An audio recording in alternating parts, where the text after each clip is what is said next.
कैसन तोरा कटलौ होली देवरे रंगल कई चोली, कैसन तोरा कटलौ होली देवरे रंगल कई चोली। ससुर में माहौल होली के कैसन बुझाया है गे, ससुर में माहौल होली के कैसन बुझाया।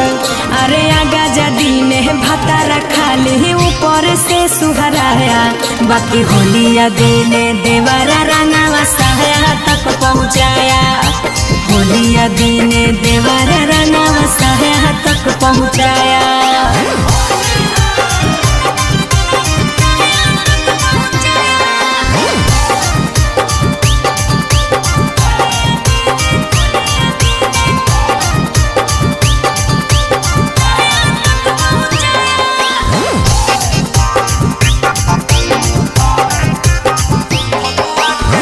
फगुआ के कैसे कैसे लूटनी लहरिया गे, एको बूंद देवरा नहीं गिरे देव बहरिया रे।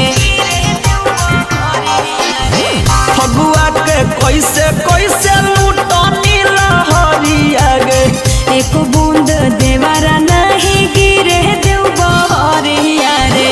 लगो हको पूरा पानी भीतर में चुआया है गे, लगो हको ठंडी में सामान ठन ढाया। अरे आगा जदी ने भतारा खाली ऊपर से सुहराया, बाकी होलिया देने देवरा रंगावा सहाया तक पहुँचाया। अरे होलिया देने देवरा रंगावा सहाया तक पहुँचाया।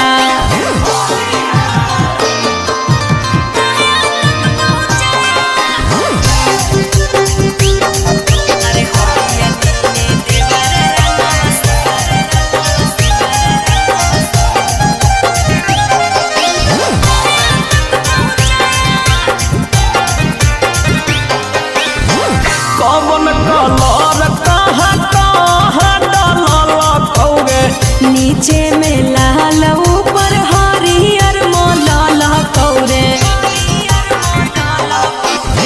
कौन कलर कहाँ कहाँ मलल कौगे, नीचे में लाल ऊपर हरियर मोलाल कौरे। लगो हो सहुरब होली अच्छा से मनाया है गे, गौतम सुदामा होली अच्छा से मनाया। अरे आगा जदी ने भतारा खाली ऊपर से सुहराया, बाकी होलिया देने देवरा रंगावा सहाया तक पहुँचाया। होलिया देने देवरा रंगावा सहाया तक पहुँचाया।